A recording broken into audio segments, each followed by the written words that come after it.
talk to other coaches and see what they're up to and stuff like that. But in terms of like on track and progress, it's about the same. They changed the leg rule, so now it's 2 with 5 instead of 3 and 8, and so it's been a little bit. That's way easier. Oh, way easier, yeah. But then again, it's also speech and debate in a pandemic. So what you gonna do? So, are a lot of schools running quelled slots or no? That's interesting. I have no clue because you can't run a quelled slot unless until nationals. So you can't run anything from last year.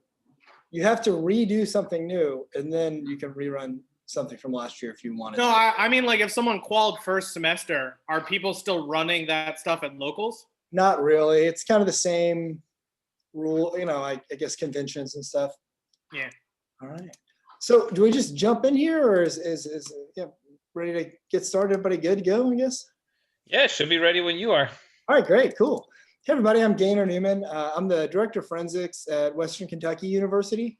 And Megan asked me to speak with you all a little bit today, particularly about trying to cultivate a team culture during the pandemic. And so that's kind of what I wanted to talk to all of you all about today. As I was saying to Jacob just now, it's interesting to me because I've been asked a couple of different times throughout the course of the fall, what are some kind of tips that you could share about how to manage everything during the pandemic and stuff? And to be completely honest, I always feel a little reluctant to say what we're doing, not because I think it's some kind of trade secret that I don't want to share. I'm really a transparent kind of person for anyone who knows me.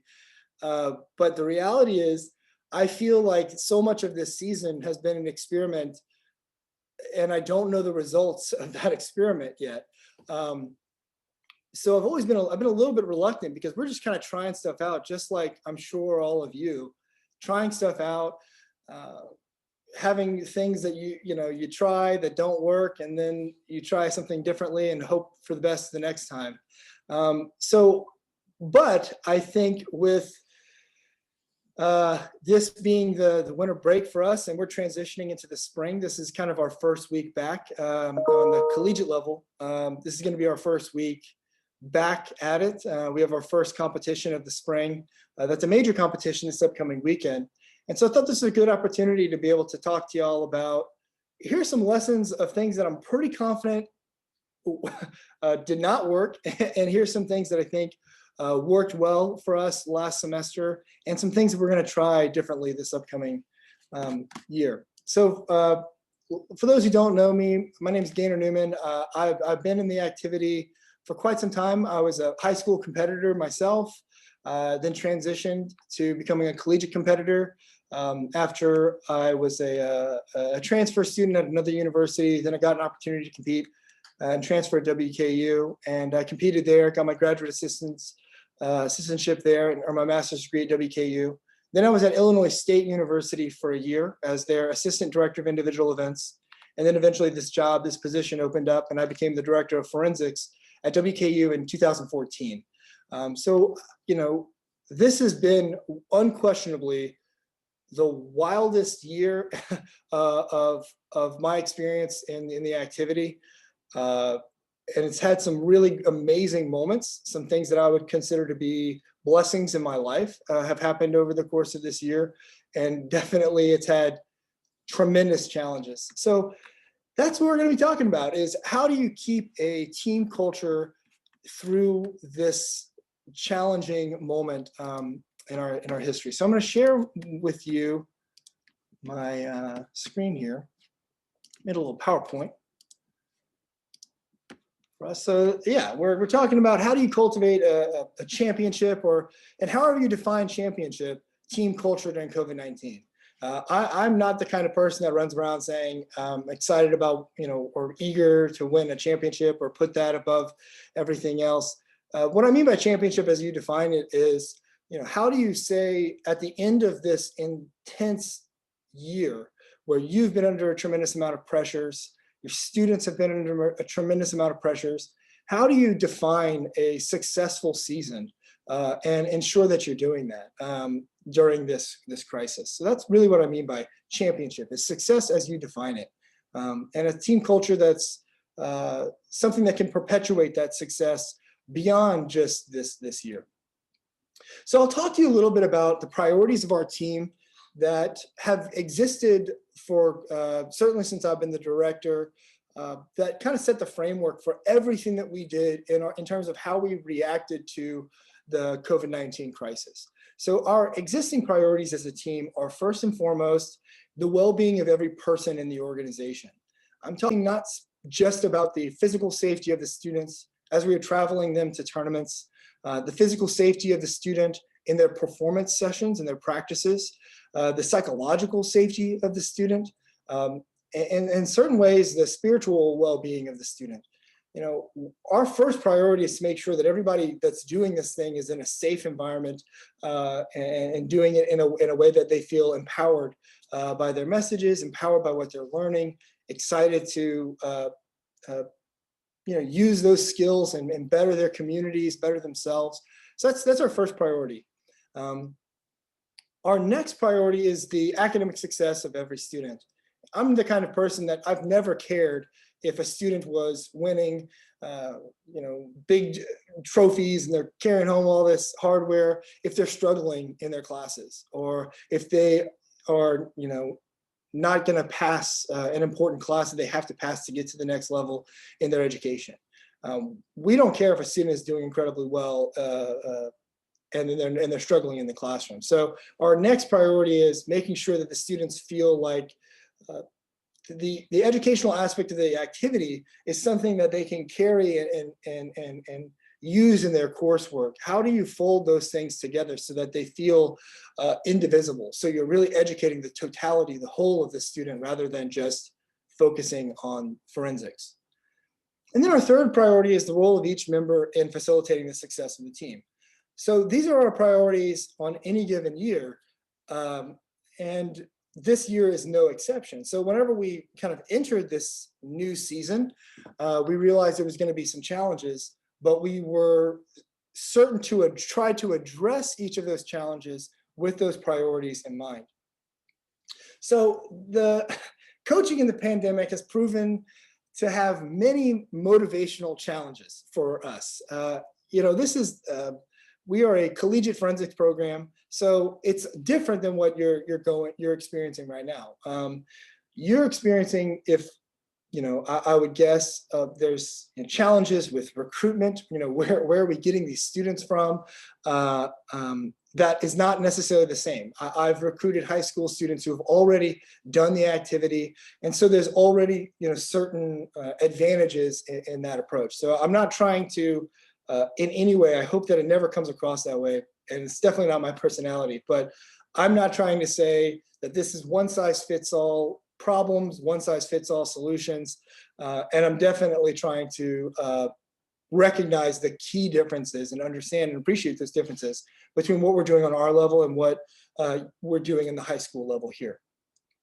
But the pandemic is posing for everybody, I think, tons of motivational challenges. If there's anything that I've heard that's been very consistent across other coaches on both college and the high school level, is people will say their first challenge is motivation, getting people to show up consistently, to do their best. I mean, most of us who have worked with students more than 1 year, we know, we have a pretty good snapshot of what that student's doing whenever they're healthy, when they're comfortable, when they're balanced. We know their potential, and it's been a pretty, I don't know if you felt the same way, but there's been some students where, it's been kind of sad and disheartening to see how their motivation changes because they don't have certain things that they were accustomed to prior to the pandemic. So one of those challenges is the students' personal struggles. Being, empathetic to the challenges, the dynamic challenges that everyone is going through at this time, whether it's the loss of loved ones or relatives, fears for your personal safety, lack of personal space at home. All of these challenges create an enormous personal struggles for students. And depending upon the kind of power dynamic and your your students' comfortability in communicating with you, they might be suffering completely in silence. And you might not have any idea that they're going through something very profound and very challenging that might be something that's leading to motivational concerns. There's also, of course, technical challenges. You know, it was abundantly clear watching nationals last year that there were some students that, okay, I've got resources, I could quickly transition. I've got a great camera at home. I have enough room to set up a nice sheet and have a nice background, versus there were students who were performing in their kitchens, right? Those sorts of things create technical challenges. And I know as accommodating as we are as coaches and judges, and as much as we try to encourage our coaches and judges to look past all those things, it doesn't change the experience for those students who feel left out or different or left behind in some ways by certain technical challenges that they've been confronting this year. And that impacts motivation as well. Next, diminished peer-to-peer motivation. One of the toughest things for us to deal with is in our offices during a normal season, we've got 35 to 40 people interacting with one another. It's usually at this point in the season on a Monday afternoon, you'd be hard pressed to kind of hear me in my office because there'd be so many students either laughing or practicing or going over something. And that's not the case this year, right? A lot of the motivation that takes place under normal circumstances comes from peer to peer. When someone's sitting down at lunch together and asking, hey, show me your what are you working on with your poi? Or you know, I saw that you were working with our coach on your info. Tell me what it's about. And those sorts of interpersonal peer-to-peer interactions serve a crucial motivational function on a given team. And so the lack of the immediate access to that has created some motivational challenges. There's also fewer in-person rituals that that we're seeing. There's a lot of traditions that we have under normal circumstances that help to automate during a normal season that you cannot automate as easily going remotely. You know, for example, things like warm-ups. That sort of the tradition or the ritualistic practice of people coming together and one kind of warming up their voices and bodies and getting prepared for the thing. That's kind of a fun thing that teams do, but it also serves a really, that ritual serves a motivational function as well. So with fewer of those sorts of things to automate some of that stuff, it creates a real motivational challenge. I'm sure that y'all have also confronted some motivational challenges. And I'd like to, I'm curious, how many folks total are in this room with me? We've got 22 right now. Okay. So, do y'all have any particular kind of challenges in terms of motivation that you've seen this season that's been particularly difficult? I'd like to say screen fatigue. Yeah. Have you noticed that quite a bit in some of your students? Yeah, that kind of ties in with the motivation or lack of motivation. Yeah, exactly. They're sick of this. I mean, it's totally understandable. I did this activity. I was obsessed with this thing, and I still am. And I really do try to put myself in the shoes of these students who are part of the fun of the activity is going out, interacting with your peers in a physical way, physically leaving campus, physically leaving your home. You can adopt a personality or a persona that maybe you can't have at home, or maybe you don't feel as comfortable expressing in a traditional classroom, right? There's something about that process that creates a transformational in the mindset of the student, right? You're a different person when you're in that competitive mode. And if it's just another screen interaction, it really can make it hard to motivate students in that way. That's a great observation. Any other observations about like kind of key motivational challenges with the pandemic? I would say that paired events have all but fallen off the map. I mean, duo is almost impossible for our kids because unless they live in the same household or they're part of like a little pod together, and most high school tournaments just aren't offering duo in the same capacity. And even an event like Public Forum, because there's so much group prep that happens across teams, not just within a team, right? You can have 4 different computer screens and compete Public Forum 2-on-2 together, but they have no interest in prepping remotely with each other. Yeah. Those paired events are just getting eviscerated. Yeah, and I mean the proof is in what we're seeing, or the lack thereof, right? These are incredibly small category. At least duo has been a really small category on the collegiate level, especially. And yeah, tons of challenges with, you're talking, what used to be a fun event where 2 people can practice teamwork. You can actually kind of build team culture through duo or through a paired debate event. You just can't, it's not the same. Certainly duo, for example, we're seeing it's about twice the amount of work that a student has to do putting together a duo than they would under normal circumstances. It really makes that really challenging. Yeah. And I guess I would piggyback on that, and that goes with the diminished peer-to-peer motivation. It's like, how are, if they're not speaking to each other at all online anyway, how are we going to, especially our newer debate students, how can we connect them even in a duo inter assignment if they're not even speaking to each other? Exactly. I mean, that's a really huge challenge. We've tried to address duo by only pairing students. One, duo is an event that we definitely depend on in terms of our team sweepstakes, or have historically, at least in the past. But this year, we've very much limited the who's competing in duo with people that, one, are already kind of friends and don't mind spending a lot of time together virtually, and that we believe can put in the effort that it takes to accomplish something so complicated and impossible choreography in a lot of ways, that's beyond the scope of any typical coaching experience. It's been extremely difficult. So I'm gonna, I guess that leaves us with, where do we start? And that's where we were at the beginning of the fall semester, this past semester. And certainly anytime there's a break, there's a chance to kind of refresh the team culture.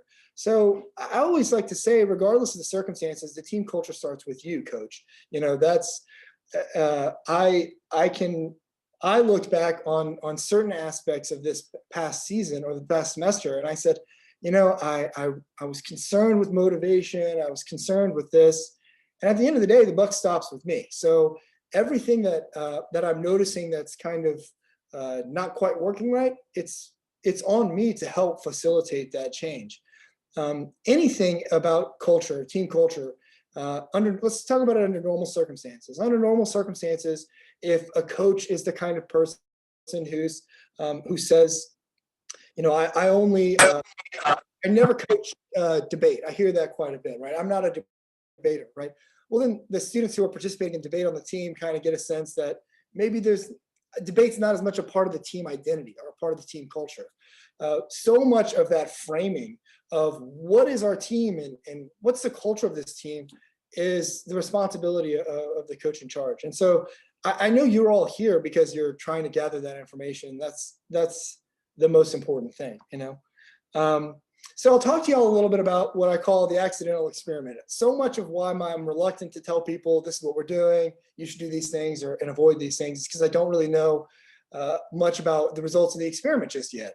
But we did have a somewhat accidental experiment at the start of this semester. So we decided as a team into the summer, as we're marching into the pandemic, we were given an opportunity from our provost to decide whether or not we were going to be doing hybrid or in person with masks or virtual. It was decided based upon the coaches and based upon our first priority of the well-being of the student, that if we had that opportunity to go completely virtual, that was certainly the safest approach that we could have. Now, I know that's a very different story in high school, and there's been certainly a lot of struggles and conflict with that I empathize with entirely. But we were in a position where we could say, we're not going to be coaching. We're going to do everything virtually. It was very helpful to us that the national organizations announced in the summer before we started the school year that everything at national-wise was going to be online. So then it became not just the health and safety and that priority, which is first and foremost, but it was also a competitive priority to move things online, to get people as accustomed as possible to what the national experience is going to be like as we move into the national season. But that created a little bit of an accidental experiment. So our 2020 team, 2021 team, we go completely remote. We had 3 essential test groups. So there's our freshman students on the team are all enrolled in a Communication 145 class, or the Intro to Public Speaking course. There's a course set aside that's specifically for forensic students at our university. The reason why they did that was so that, you know, students that are highly skilled and experienced in public speaking aren't practicing and doing their persuasive speeches in front of students who might have communication apprehension concerns, et cetera. So that's been a very helpful thing to us, but we've had that for a very long time. So that group of freshmen were coming in and up to the office for hybrid, socially distanced courses a couple of times a week. They wore masks. There was only, there are fewer than 10 of them in that incoming class. And so it made sense for us to be able to allow that class to be in person. So that's our first test group. We were teaching all the same skills, all the same team behaviors and expectations, teaching all the same things, but we were teaching them in a more typical customary format of them being in person. So that's the freshman class. Then our students in LD debate. So we are one forensics team. We're not a speech team on one side and then a debate team on another side, like some other universities have it. We are fortunate enough to have a forensics team where everybody's all on the same team. But the students who participate in debate generally have, they're very close because they're working together quite a bit. So they participated in everything completely virtually, but there were a lot of collaborative assignments where, we need to find this piece of evidence. So the homework is for X person to find this particular thing and Y person to find this particular thing. And so everybody had their own assignments that they were given week to week. They met each week as just a group of debaters. And so we have roughly 10 debaters on the team of our 40 total team members. And so they were meeting once a week. They were given very clear assignments, and the assignments, the success of the team depended upon the individual inputs of everyone on that debate team. So that's our group number 2, is the debaters. Our third group was the IE returners. These are the students that, for us, they had the most experience in IEs. We kind of trusted that they knew all the team rules and policies very well. They were veterans. They've been through the competition, et cetera. And so that formed the third group. However, this group had the least structure in terms of week to week, everyone's doing the same kind of thing. So it was a little different than what we had with the debaters, where the debaters were it was very formalized, their work was very clear. The IEers, it was very individualized. So, you have individual meetings with your coaches. We would meet with them on an individual basis and spend a lot less time with them as a unit by themselves or of themselves. So these 3 different team members, different groups of team members, had vastly different team experiences in the fall. And I'll explain some of the lessons that we learned from that to help shape our spring. So the results of the accidental experiment. The freshmen fared absolutely the best. Their grades were exceptional this semester. They all met and exceeded, most of them exceeded the minimum team expectations for the number of events. They competed more robustly than any other group on our team. You'll see here in this picture, this was a photo from a tournament. This was not a freshman tournament. It was just one of the earlier season tournaments. And guess who was the most prepared and ready to go early in the semester? It was the freshmen. The debaters also performed exceptionally well, even though they were entirely virtual. So while they had very little in-person kind of experiences, they were very motivated. They've done incredibly well this semester competitively. Their grades were all excellent. And the students were enjoying their experience. I'll get into that a little bit later.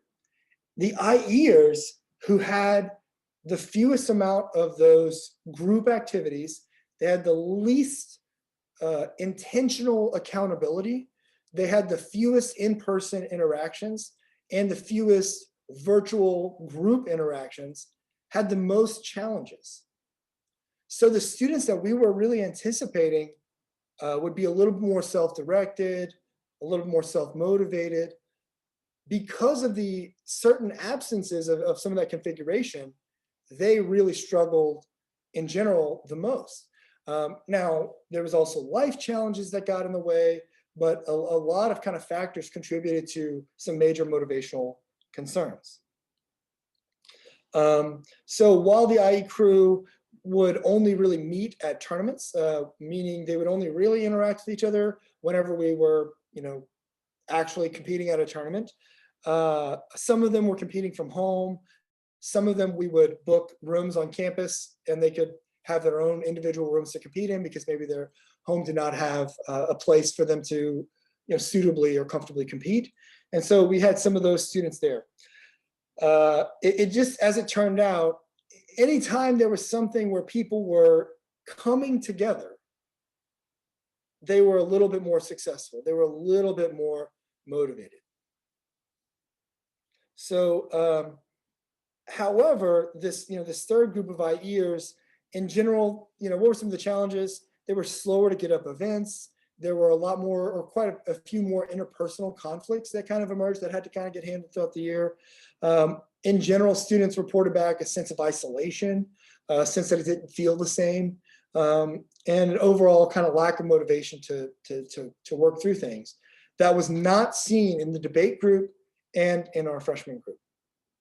Are there any questions so far about, I'm trying to basically explain how the makeup of the team worked this past semester, but any questions so far about like how those things were kind of set up?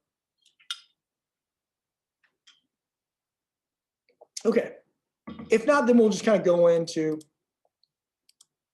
some of the lessons from the tale of the three teams.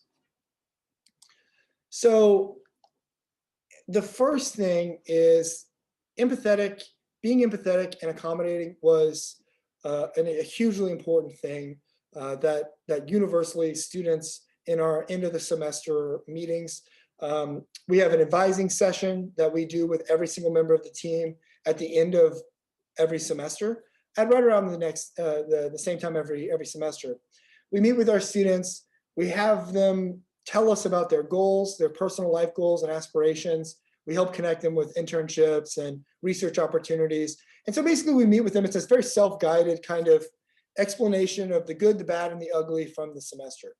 In general, students were very, very appreciative that we were empathetic and accommodating. Some said that it was life-affirming and in some ways very helpful for them psychologically, that we had certain policies in place that I'll go into in a moment.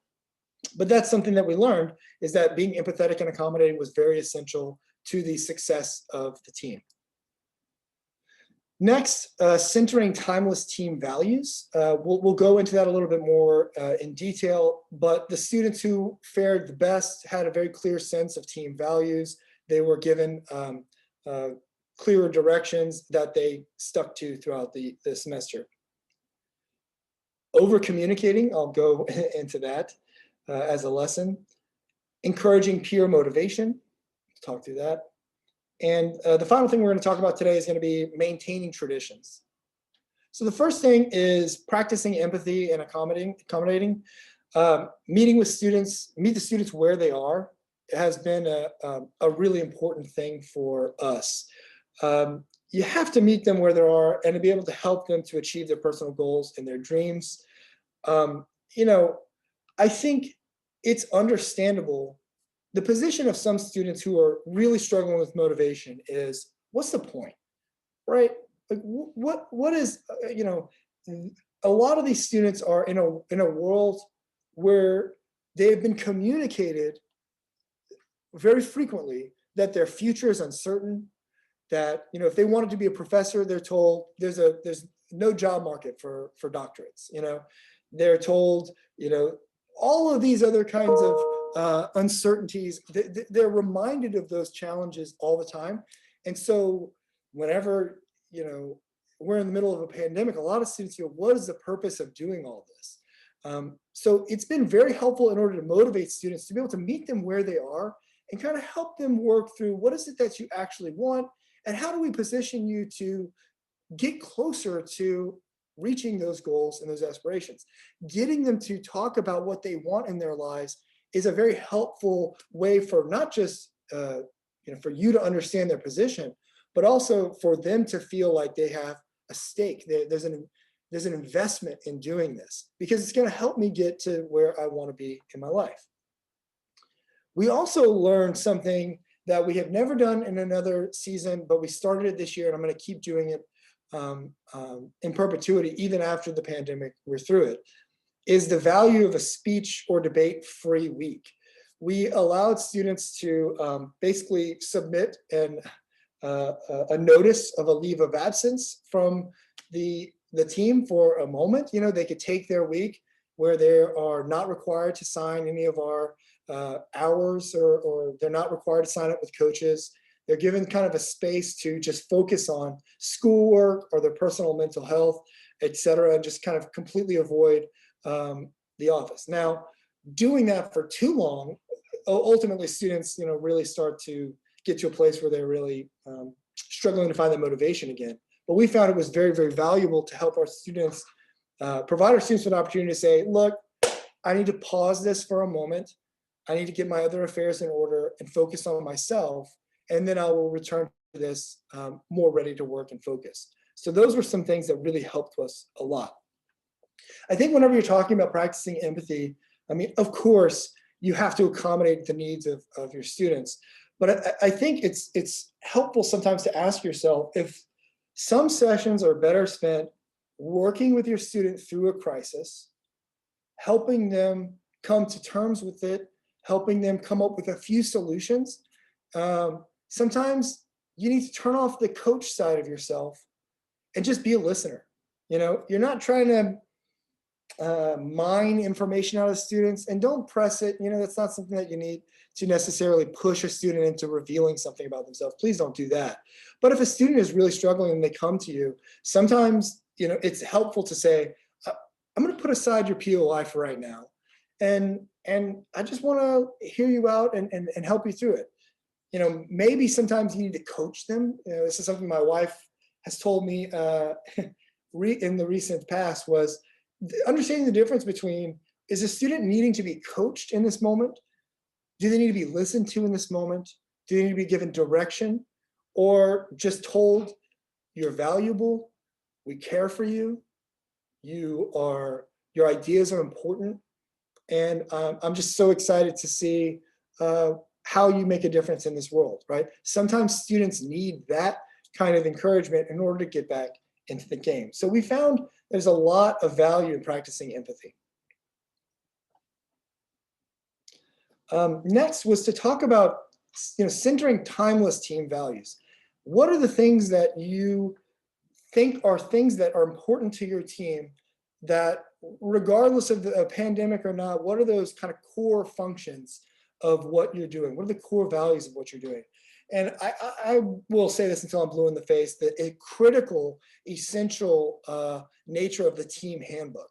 I think that's definitely something that you should work on if you don't already have one, work on it with your administrators, develop it with your students, and have a very clear communicated set of expectations that every member of the team, including, if you have volunteer coaches or helpers or something like that, everyone is expected to follow these expectations. So those are some things that are very, very important. Even when things are, there's going to be lots of room to make some alterations, right? This student's not quite meeting expectations, but we can help them because I see that they're trying, right? There's some flexibility that is absolutely essential. Flexible has been the big word everybody's been telling us. At the same time, there has to be a few things that are some things that you won't compromise on because it ensures the safety of students, and that these sorts of things are things that we absolutely have to keep doing as members of this team. So talking to them about some of those essential items, for me, essential items that go into every handbook, you have to, one, guarantee the safety of the students. How are you ensuring the safety of students as they're participating in this forum? Two, ensuring the academic priorities. Again, if your student is not performing their best in the classroom, that should result in some kind of, there has to be some kind of team-related consequence for students not giving their best in the classroom. So ensuring the academic priorities of your team, fostering team discipline with universal expectations. And then I say lagniappe in Cajun country. I'm from South Louisiana, and lagniappe is what we say for a little something extra. And the little something extra is anything you can think of that makes your life a little easier. Those are some things that really ought to go in your handbook. For us, we had to make COVID-19 additions or to our handbook. We try to keep our handbook relatively consistent throughout the years. We, of course, make changes and alterations as new things come up, but we try to keep things relatively consistent. However, with the COVID-19 pandemic, we made some alterations to the handbook that fit the time that we were working through. So having some very clear expectations in addition to that flexibility is very essential to maintaining the motivational homeostasis. Next, over-communicate. I'm sure y'all have been hearing this quite a bit from administrators, et cetera, but it's really important that there's an implication for us as leaders. One of those core challenges is reinforcing boundaries. You have to over-communicate to reinforce those expectations with students. Multiple touch points. We have team weekly emails explaining certain things that are coming up this upcoming week, certain things they need to be working on in the next few weeks. So we send them a weekly team email. I meet with our coaches every week to address kind of issues with individual students and kind of work that way. Like I said, our debaters who fared very well in a completely virtually dominated environment, they have a team meeting every week with just those 10 debaters and their coach, and they talk about specific things for that event. So I think it's very helpful for y'all to be considering, all right, maybe I need to have my students, if it's a smaller team, right? The students that do interp, they need to meet at this point every week, and the students who are doing debate, they need to meet at this point every week, just to create as many touch points as you can to help that with those students and the motivation. Next, to create opportunities to meaningfully interact as a team. Whether that's a team meeting, performance nights where people are sharing some of their messages, any number of things for students to be able to interact and do something fun, right? Fun activities are also great too. And then group activities, we have showcases that we're putting on. And so the students who are virtually organizing these showcases that are for the public, that helps them, kind of encourages their motivation because they're working together to, we have a long tradition on our team of having a showcase night called the Black Excellence Exposition. And it was started quite a few years ago, and they've continued that tradition every year since. But every year, the students who are putting together the Black Excellence Expo put a lot of their personal involvement into it. It's entirely student directed and student motivated. So it's just a great opportunity for them to connect and stay motivated. I'm gonna check and see, because I haven't in a bit, check on our questions in the chat. Let's see. Oh, yeah, Tony Sasheries, yeah. And I'm also getting, people are definitely not as motivated. Okay, great. Yeah, so if anybody has any questions that come up in the chat that I don't get a chance to address, just go ahead and stop me and let me know. And, I just want to be transparent and as educational as possible. So over communicating, it's super crucial. Next, we got to encourage some peer motivation. I think one thing that's been very clear was breaking the team into smaller teams helped our overall team goals. The more we did that, the better off those students fared. With the freshman class, they were meeting physically at a social distance, but they got to see each other.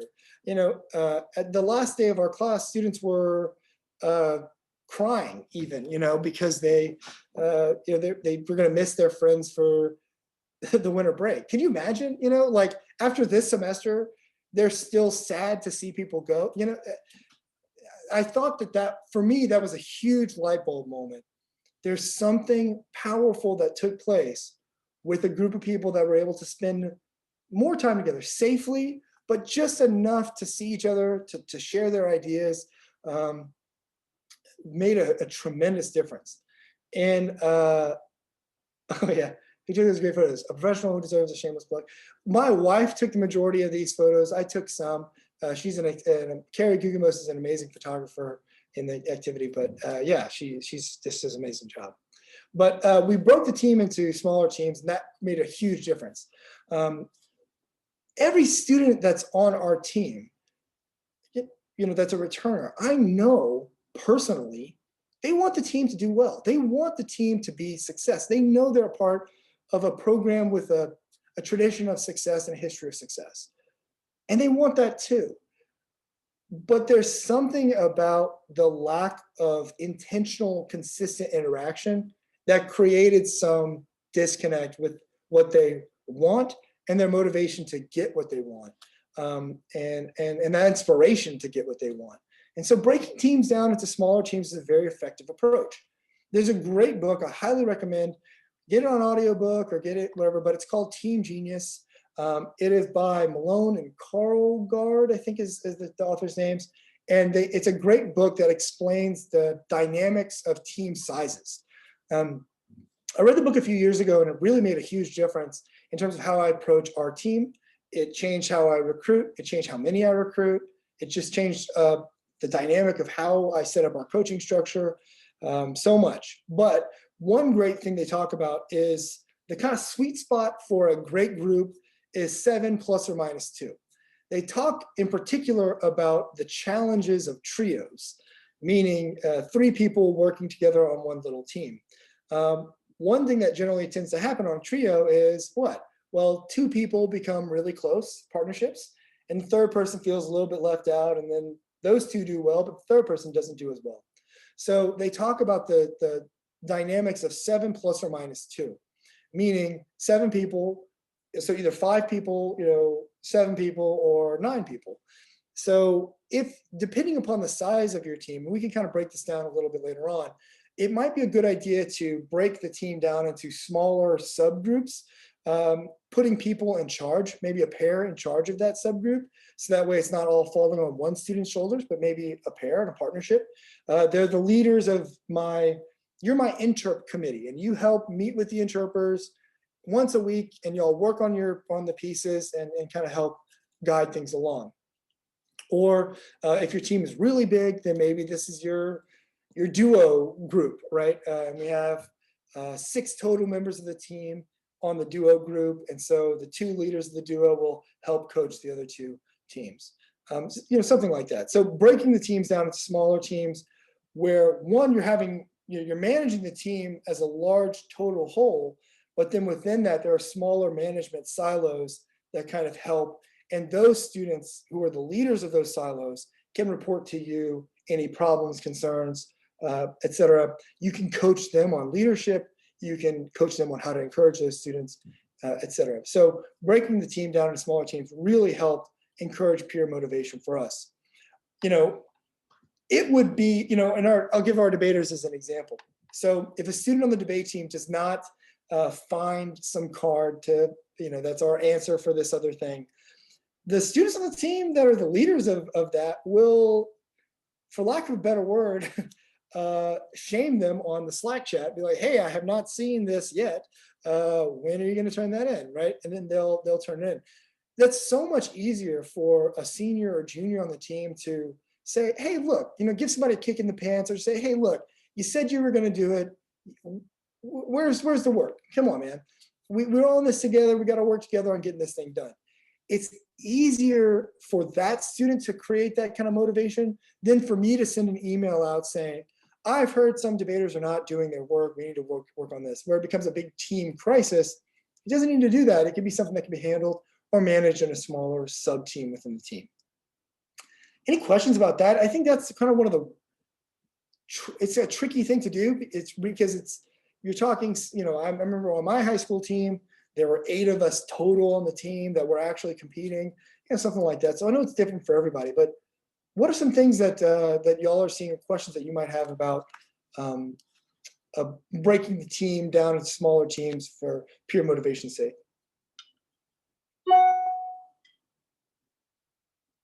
Any challenges that way with kind of peer motivation? All right, we'll go through and then we'll break for questions. Sorry, they don't want to work together. Oh, your team members don't want to work together? No, some of them don't. It's hard for them to reach out to each other. And Yeah. How many students are on your team? well, I'm a novice coach and struggling to build my team still at Boyd Anderson High School. So we don't really have an exact number. It's just the students who are very motivated from within and willing to participate. And it's not that many at this moment as you're referencing. That's great. I think that's great. I mean, if you have if you're starting up and you have a core group of students that I don't know about you, any day, I'd rather coach and work with students who want to be there, who are a small group that really enjoy it and they want to learn as much as they can. I really do think that's a great opportunity to get those students get them involved in the team culture as much as possible. Work with those students that are already there to come up with, they should not create your handbook for you, right? But give them the opportunity to have stake in the handbook. What are some handbook rules that y'all think would help make our team a better place? Ask them, what are they noticing from motivational challenges? And can you help them work through interpersonal conflicts with the team members that are maybe less motivated and less likely to do that, right? So asking yourself those questions of, all right, so these folks are my hard workers. How do I get them to share what they love about what we're doing with the students that are coming in? How do I give them a sense of ownership over what they're doing? If you're going to say you're going to be the leader of this smaller subgroup, right? And that might not matter as much to you, right? If you only have 7 team members, that's a perfect group to work with. But asking them questions about, or creating parameters for them in their leadership, right? I wouldn't go ahead and say, hey, senior, go ahead and yell at all these freshmen and tell them to do work that they might not be capable of doing because they maybe don't have the experience or the education to do it, right? But I'm going to create a series of parameters. Here's what I would like you all to accomplish in your weekly meeting in the next 3 weeks. I would like everyone to, at the very least, have worked on or performed their teaser by the end of the 2 weeks, or performed for the group by the end of 3 weeks, et cetera, et cetera. I'll give them some very clear kind of boundaries that they need to be kind of keeping in mind, because at the end of the day, again, the buck stops with me. If a student is being a jerk to somebody or, saying that they're lazy and, the team's going to suck because you're not working hard enough, et cetera. That's going to be destructive. So I want to make sure that I'm creating clear parameters to them. And then once I've created those parameters, empowering them to try things out, to flex their own leadership abilities, and go that way. Awesome. Thanks, Newman. Definitely all about Yeah, empowering thank kids you. anytime we can. And thanks so much for all of your advice. I know Great. it's super helpful for our